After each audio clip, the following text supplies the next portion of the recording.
మీ మోకాల నొప్పులకు ఎటువంటి సర్జరీ లేకుండా ఎపియాన్ పెయిన్ క్లినిక్ అందిస్తున్న అత్యాధునిక చికిత్స.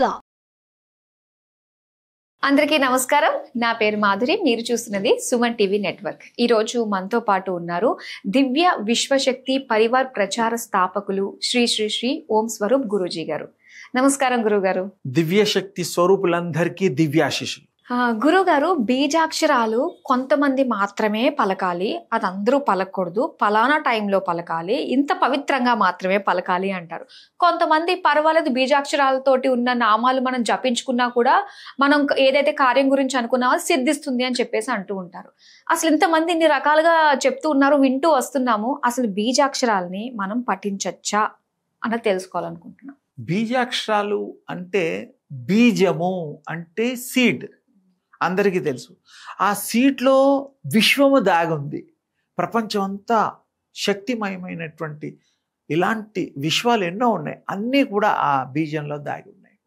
ఆ బీజాన్ని మీరు చెట్టు రూపంలో చూడగలుగుతారు. మహావృక్షం రోజు కళ్ళ ముందు జరిగేవి, రోజు పువ్వులు పూస్తాయి, పళ్ళు కాస్తాయి, అన్నీ చూస్తుంటున్నాము. అలాగే ఇక్కడ కూడాను ఆ బీజం అనేటువంటి థాట్, ఆ థాట్ అనే బీజాన్ని, ఆ బీజంలో ఇంత విశ్వం దాగి ఉన్నది. మీ యొక్క భావనలో ఈ ప్రపంచం దాగి ఉన్నది. ఆ భావన తర్వాత సౌండ్, శబ్ద తరంగాలు కూడా విశ్వంలో సముద్రపు అలల్లాగా తగులుతూ ఉంటాయి. సముద్రం దగ్గరికి వెళ్ళి నిలబడండి, అలలన్నీ వెళ్ళి ఆ చివరికి వెళ్ళి మళ్ళీ వస్తాయి. ప్రతి అలకి ఇంకో అలకి సంబంధం ఉండదు, ప్రతి అలకి ఇంకో అలకి తేడా ఉంటుంది. అలాగే మన థాట్స్ కూడా డిఫరెంట్గా ఉంటాయి. దాన్ని ఏకాగ్రత చిత్తంతో ఆ థాట్ని గనక కంట్రోల్ చేస్తూ మీరు గనక ఆ భావనని చేస్తే భవ్యము దివ్యము అయిపోతుంది. మీకు ఏదన్నా మీరు సాధించగలుగుతారు. ఈ బీజాక్షరాలని కూడా ఆ శబ్ద తరంగాల్ని భావన చేస్తూ మనం జపించడం వల్ల, ధ్యానించడం వల్ల దాంట్లో పవర్ క్రియేట్ అవుతుంది. ఇన్నిసార్లు 1,21,000 సార్లు చేస్తే ఒక అక్షరానికి బలం వస్తుంది, ఒక బీజాక్షరానికి. అలా ఎన్ని బీజాక్షరాలు అన్ని లక్షల సార్లు చేయాల్సిందే. చేసినప్పుడు అప్పుడు బేస్ వస్తుంది, తర్వాత చెప్పేటువంటి దానికి ఫలితం వస్తుంది. ఇది మంత్రశాస్త్రంలో రహస్యం. ఓకే, ఎవరైనా చేయొచ్చు, స్త్రీలు కొన్ని చేయకూడదు. ఎందుకంటే మామూలుగా కొన్ని అవస్థలు ఉంటాయి వాళ్ళకి, నెలల్లో కొన్నిసార్లు చదవకూడదు, అవి ఇవి అంటకూడదు, అలా. అంతేకాని స్త్రీలు చేసే మంత్రాలు ఉంటాయి. దేవుడు సర్వము అందరివాడు కాదు, అందరివాడు, అందుతాడు అందరికీ. మనం ఏకాగ్రత చిత్తంతో కనుక చేసి ఎవరికి ఇష్టమైన దేవుళ్ళని ఆ బీజాక్షరాలు పఠించవచ్చు.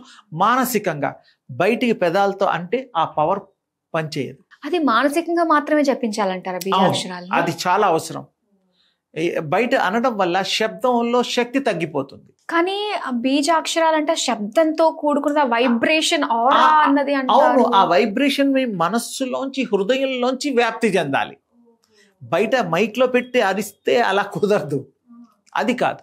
మననేది మంత్ర, మననం చేస్తూ ఉన్నదే మంత్రం అవుతుంది. ఏ అక్షరమైనా మంత్రమే అవుతుంది, బీజాక్షరం అవుతుంది, శక్తి మంత్రం అవుతుంది. అందుకని ఏదైనా గురుముఖత కూడా తీసుకోవడం, గురువు తీసుకునే పద్ధతులు ఉంటాయి. అలా వాళ్ళు ఇష్టమైన దేవుళ్ళకు ఉపాసన చేయడానికి ఇస్తారు, చేయొచ్చు, సాధించవచ్చు. ప్రతి మనిషికి అర్హత ఉంది. దేవుణ్ణి కోరుకోవడానికి అర్హత లేనిది ఎవరికి? అంటే ఉపాసన ఉన్న వాళ్ళు మాత్రమే చేయాలి. అంటే ఉపాసించే ముందర మనం గురు ముఖత తీసుకుంటాం. కొంతమందికి పూర్వజన్మలోనే మీకు గురువులు ఉండొచ్చు, అప్పుడు గురువులు అక్కర్లా. అది ఎలా తెలుసుకోవచ్చు అంటారు? అంటే వీళ్ళకి ఆ ఇంట్రెస్ట్ వస్తుంది, చేయాలనిపిస్తుంది, నాకెవరు అక్కర్లేదు అనిపిస్తుంది, వాళ్ళ ప్రవర్తనే మారిపోతుంది. అసలు మీ మంత్రానికి మీరే గురువులు కూడా అవ్వచ్చు. ఆ భగవంతుడిని నమ్ముకోవడం, స్వీకరించడం, గురుముఖత తీసుకోవడం మంచిది. గురువు గారి అనుభవంతో చెప్తారు, టెక్నిక్స్ ఉంటాయి. కొంతమంది గురువులు దొరకరు. ఒకప్పుడు కాళహస్తి మత్స్యం చూడండి, తిన్నాడు భక్త కన్నప్ప. గురువు ఎవరున్నారు? లేరుగా. ఆయనే ఆ శివుణ్ణి మరి ప్రసన్నం చేసుకొని మహాశివ భక్తుడయ్యాడు. అలా అవ్వచ్చు, అవ్వకూడదని లేదు.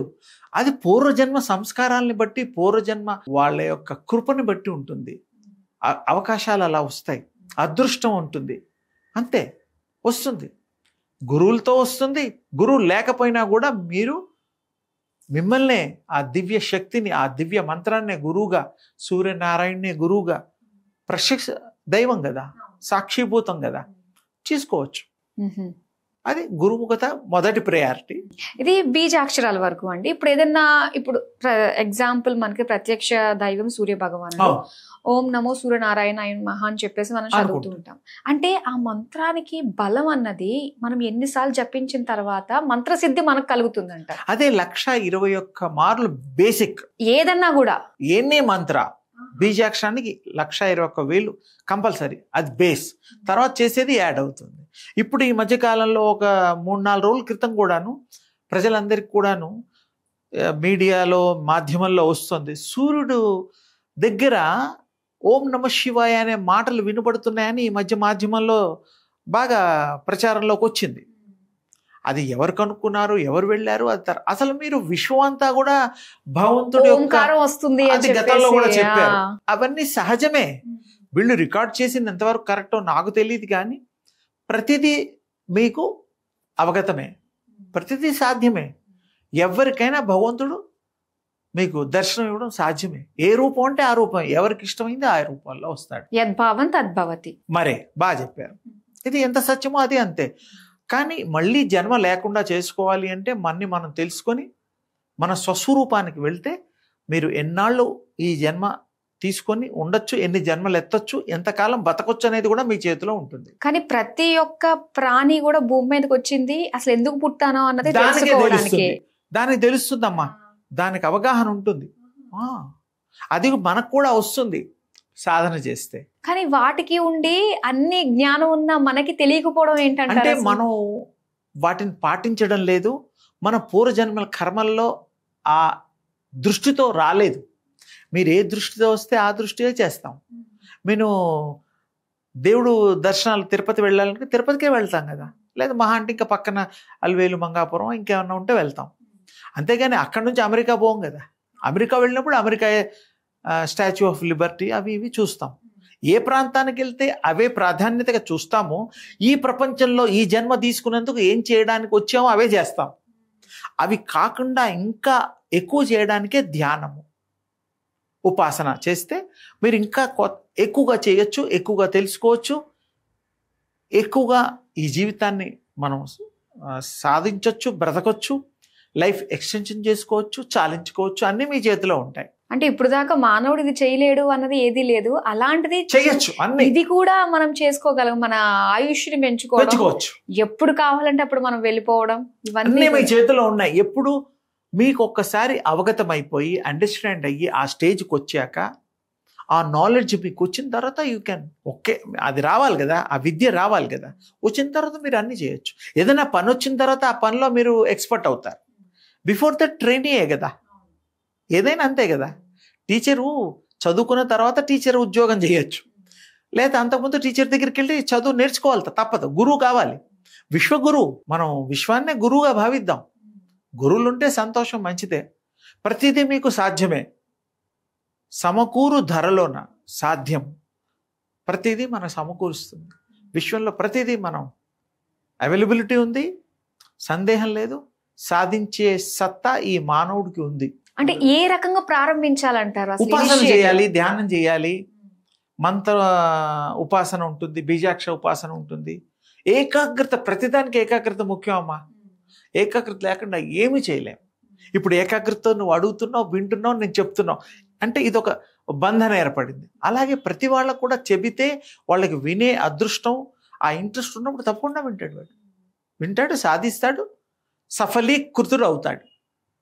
ఇది తథ్యము. చేయండి ప్రాక్టీసు. వీక్షిస్తున్న వాళ్ళందరూ కూడా ప్రాక్టీస్ చేయండి, పర్ఫెక్ట్గా మీరు సాధించండి, గొప్పవారికండి. మీ భవిష్యత్తు మీ చేతిలో ఉంటుంది. ప్రాక్టీస్ చేస్తే ఎవ్రీథింగ్ ఈజ్ యువర్స్. చాలా చక్కగా చెప్పారు. అలాగే మీ ఆశీర్వాదాలు మా అందరి పైన ఉండాలండి. తప్పకుండా.